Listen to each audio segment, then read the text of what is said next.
Kembali lagi Sohib Buddha bersama komunitas Tajdid Pendidikan yang hari ini akan mengulas lebih dalam tentang wakaf dan dimensi-dimensi dampaknya ya.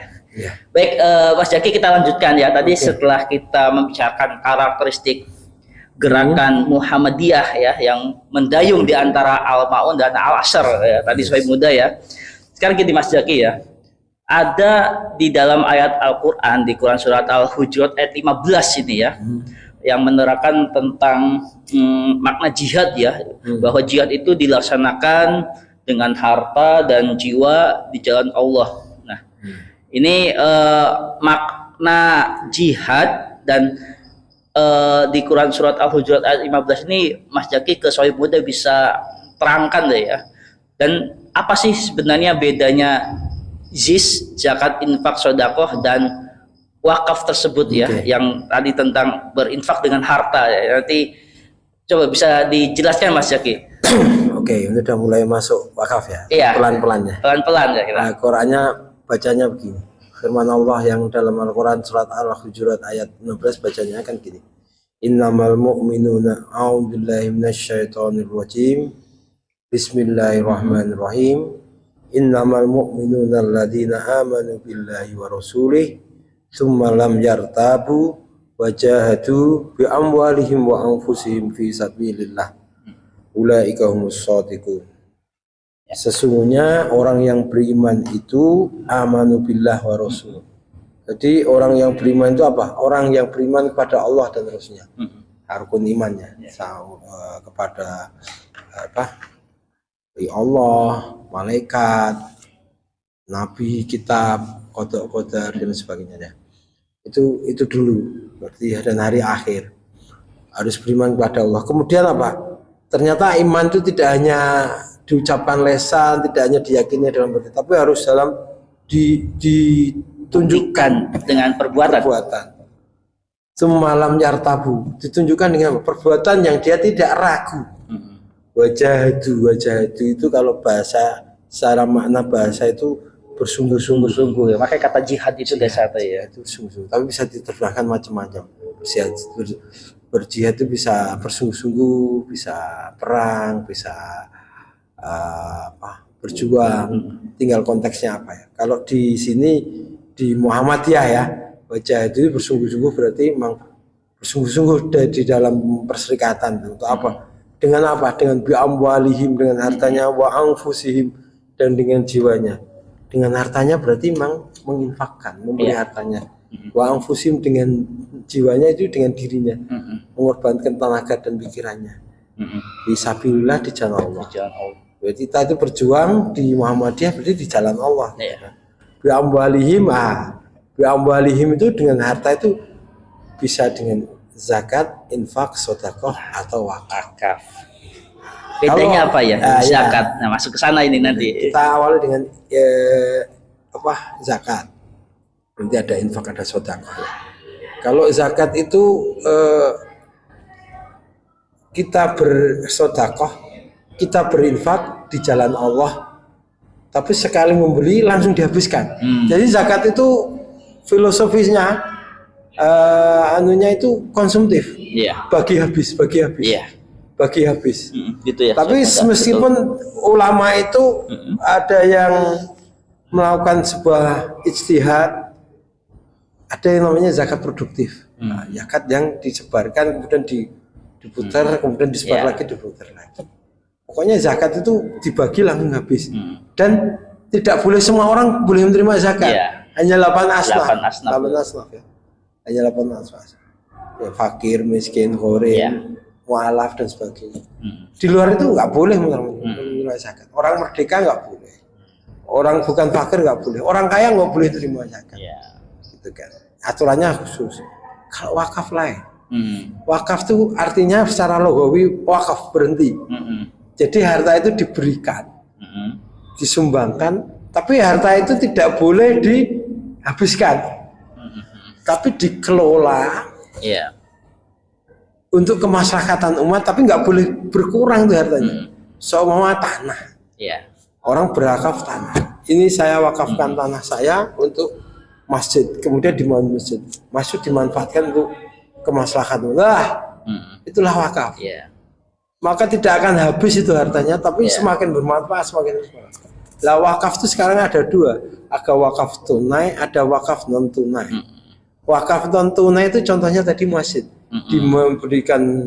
dibangunkan masjid, dibangunkan sekolah. Makanya kayak sekolah Muhammadiyah kan banyak sekolah Muhammadiyah yang berdiri di atas tanah wakaf. Ya.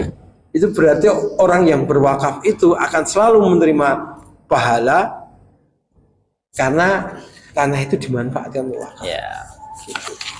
Paling enggak umpama tidak dimanfaatkan ya resiko yang pengelolanya. Kalau uang sama, uang itu diterimakan, kemudian dikelola, uang itu tidak boleh berkurang.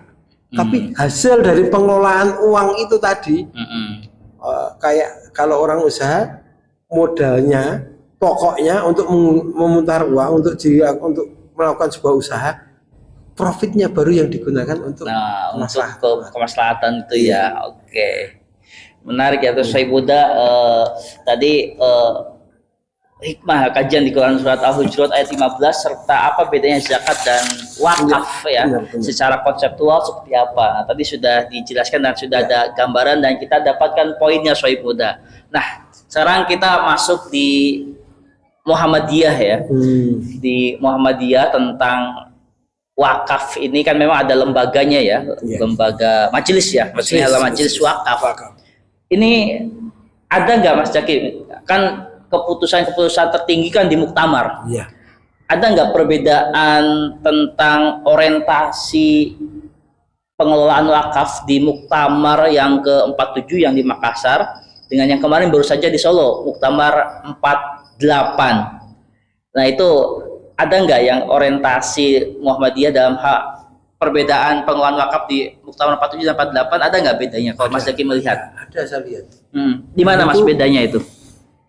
Waktu dulu namanya majelis wakaf itu majelis wakaf dan keharta bendaan. Jadi majelis wakaf dan keharta bendaan. Sekarang namanya majelis pendaya gunaan wakaf. Pendaya gunaan wakaf.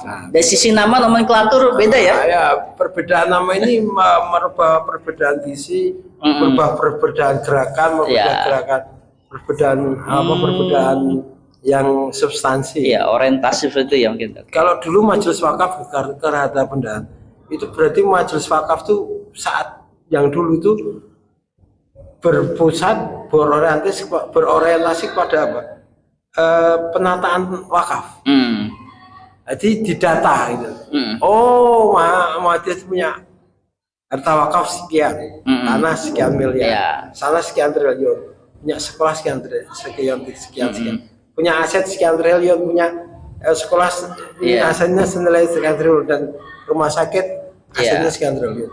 Dulu cuma didata aja. Masalahnya administratif ya. Karena kita memang merujuk kepada beberapa kasus, ada memang tanah-tanah wakaf yang akhirnya kembali ke keluarga pewakaf. Iya. Karena apa?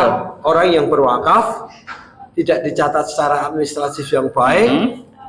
Kemudian dia meninggal, anak turunnya tidak mengakui bahwa itu diwakafkan. Maka karena secara legal formal, secara hitam putih, secara dokumen memang tidak ada, lemah dan masih kepemilikan pewakaf, kembali. Makanya banyak ya kejadian seperti itu ya. Makanya majelisnya namanya majelis wakaf dan keharta bendaan. Jadi pengamanan aset dulu. Asetnya diamankan dulu. Oke, itu yang di 47 itu ya. 47 diamankan dulu. Nah, setelah sistem ini sudah melembaga, sistem itu sudah jalan, bukan berarti tanah wakaf di Muhammadiyah itu semua sudah di dalam penguasaan Muhammadiyah, bukan. Tapi pola ini kan sudah jalan.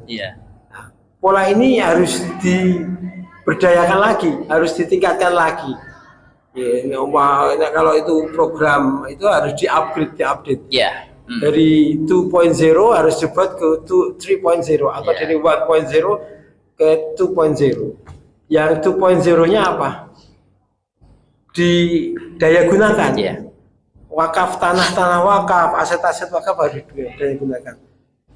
Apa implikasi dari pendaya gunaan tanah wakaf? Maka sekarang objek wakaf berkembang.